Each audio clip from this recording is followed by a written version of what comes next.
Hey, what's going on, everyone? My name is Matt Jarbo. This is Stranger Days. And I want to be honest, I want to be blunt here. The most horrifying experience of my life happened in March of 2016 when I was recording a video very much like this. There was a pounding on my window. I walked outside to hear the sounds of Beaverton Police Department come out with your hands up. I was unsure of the situation, but I said, yeah, okay, fine. And I put my hands out, I walked around the corner, and there were SWAT officers and a shotgun in my face. There's audio of this that is available on my channel. It was the scariest moment of my life. And in that moment, I shut down. I froze. I didn't know how to react. I didn't know how to respond. And I thought I was going to die. Thankfully, I didn't. And I still am thankful for that every single day. But in December of last year, a father of two named Andrew Finch wasn't so lucky when he was also swatted, and it ended up in his death.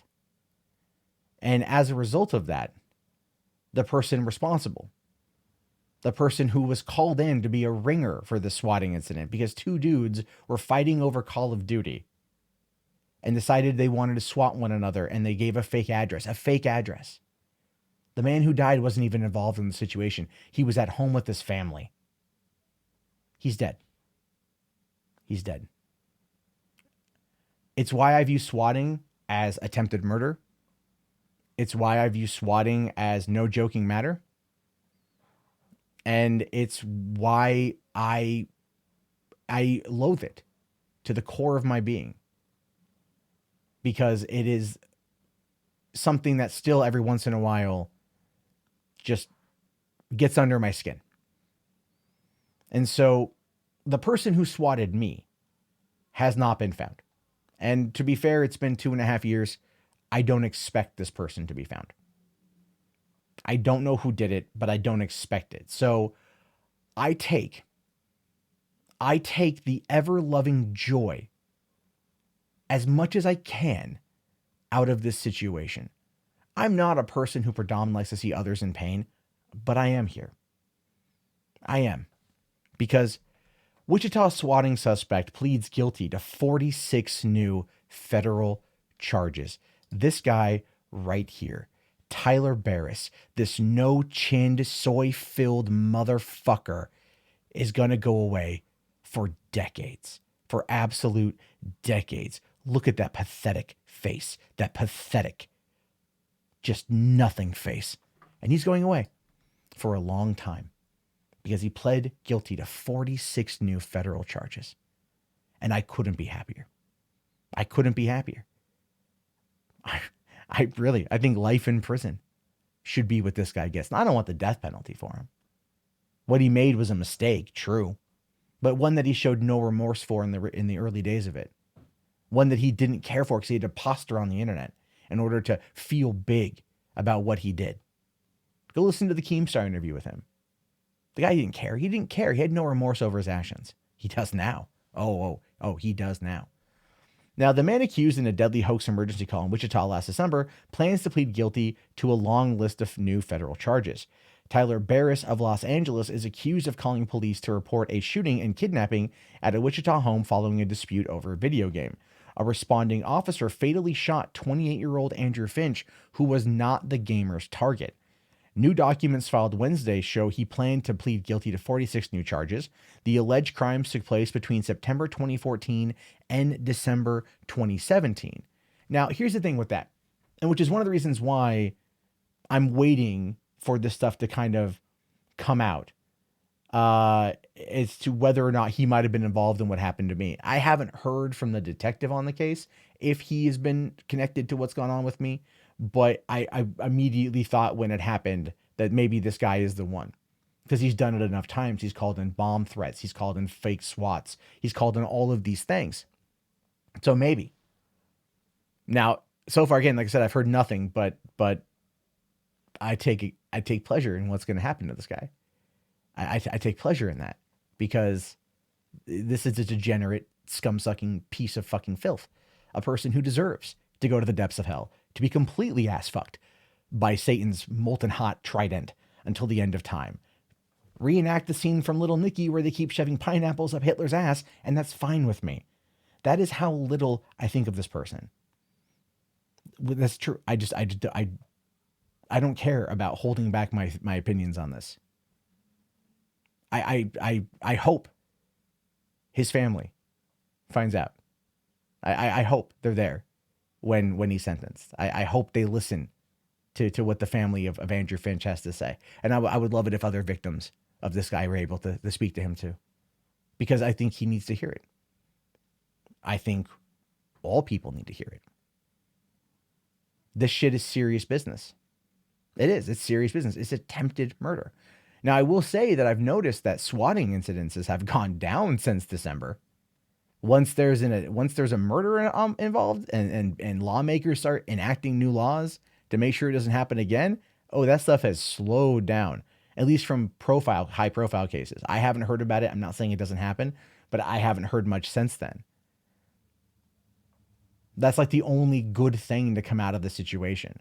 And at the end of the day, it's still not worth a man's life. Father of two. Anyway, the new charges include bomb threats to schools in 5 states. Prosecutors also claim he called Massachusetts police under the guise of an ISIS member who had planned to bomb a local TV station. There are multiple instances of swatting individuals at the request of internet users who would pay him a small fee. Bank fraud charges come from an alleged exchange of money from a stolen credit card in one of those swatting transactions. Bariss is accused of committing this illegal activity while living at a Los Angeles homeless shelter and using a nearby public library computers. The new charges would likely be rolled into Barriss's federal trial in Kansas, which has been postponed until January 7th. He's also charged at a state level with involuntary manslaughter, giving false alarm, and interference with a law enforcement officer. So not only did this guy get a dude killed, he pretended to be ISIS, called in fake bomb threats, had been wired, did this all for small fees. People on the internet knew who he was, Swatistic, right? They knew who he was, and he played it up. He played it up and got money to bring fear and anguish and pain onto other people, to effectively put them in the position where their death could be obtained if someone didn't know about swatting or someone didn't respond quick enough. When Andrew Finch left his house, it wasn't like me leaving my apartment where there was close proximity of the officers. There was a whole front yard. It was nighttime. We don't know the full situation in terms of like whether or not he heard or didn't hear. We can't ask him. He's dead. And the officer fired a shot and killed him because they were under the impression that Andrew Finch or whoever lived in that residence had already committed murder and committed kidnapping. And if you listen to the 4-minute phone call that Tyler Bariss gives to non-emergency dispatch, it is chilling, absolutely chilling at how calm he is, how collected he is. You know, to make it personal for a second, there are people out there that have made the accusation against me that I faked my swatting. A large part of what I talk about in therapy has been that, because it impacted me so greatly. Loud noises in public places freak me out. I have a lot of trouble with fireworks just because I don't know. There's been a lot of shit that's come out of that shit I didn't properly process. There's an incident at the end of last year where a guy was holding a BB gun off of a hotel balcony, I think in Vegas. SWAT was called. Thought he had a weapon. The dude came out not armed at all. Guy came out, hands up.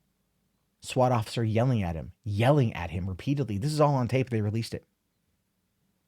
The guy was trying to understand. He shut down mentally. He shut down emotionally. He couldn't think. He was being yelled at. There was a gun in his face. Guy wasn't a threat. He didn't do what the officer said, and the officer shot him dead. Shot him dead. I broke down in tears watching that video because that could have been me. It could have been me. It could have been any other person who had been put in that situation by nutless wonders like Tyler Bariss. Pussy ass cowards like Tyler Bariss, who try to end lives through fake phone calls for a small nominal fee. Fuck him. Fuck everything about him. Fuck him until the end of time. And I hope he ends up going to hell. And I hope he gets pineapples up his ass. All he does is work to cause hurt on other people. And it's not that it goes away. People who are victims of Tyler Bariss have to live with the results of what has gone on. The consequences they had no part in. Andrew Finch's children are growing up without their father because of this guy. 46 federal charges. He's facing up to 41 years. Fuck that. This dude should get life. In a small box, away from the world, who will eventually forget his name, will forget his weak-chinned face, his soulless eyes, and his fucking name. He's nothing. He'll never be anything. And I'm okay with that. I'm absolutely okay with that. This motherfucker got somebody killed. Over $1.50 in Call of Duty.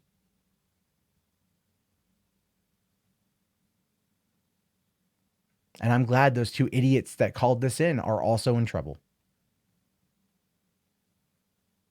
I look forward to reporting on how many years Tyler Bariss gets behind bars. I look forward to that day. If that makes me a petty person, I don't care. Because I've experienced what this dude has laid on other people. So yeah, I'm putting all of my anger and all of my frustration on him. And I acknowledge that. I admit that. And I don't care.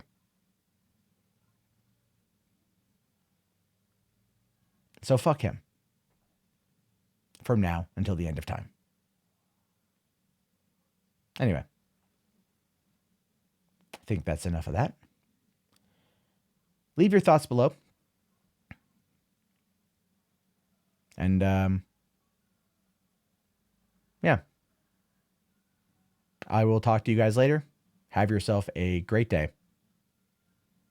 Hug your loved ones. Because you never know if someone like Tyler Bariss is going to end their life. So it's better just to be prepared. All right. Have a good one.